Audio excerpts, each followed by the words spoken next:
Maraming bagong programa at pelikula ang aabangan sa GMA Network sa ika-75 taon nito ngayong 2025.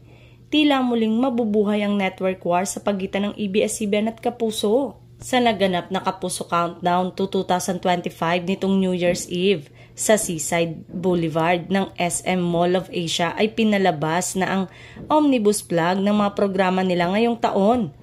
Una na nga riyan, ang mga primetime teleserye nila sa GMA Prime sa pangunguna ng mga batang riles.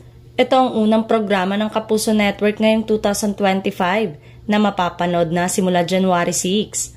Pagkatapos mamayani sa daytime ng ilang taon, sa primetime naman mapapanood si Jillian Ward bilang My Ilonggo Girl na magsisimula naman sa January 13. Pinakita rin ang mga title ng mga upcoming teleserye nila gaya ng Slay, Hari ng Tondo, Beauty Empire at action seryeng Sanggang Dikit na pagbibidahan ng mag-asawang Dennis Trillo at Jenilyn Mercado.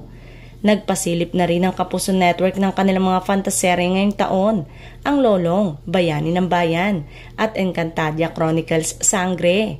Aabangan naman sa afternoon block ng GMA ang mga teleseryeng Prinsesa ng City Jail ni Sofia Pablo, Mami Dearest ni Camille Prats, Shane Sava at Katrina Halili at Binibining Marikit na pinagbibidahan naman ni Herlin Budol.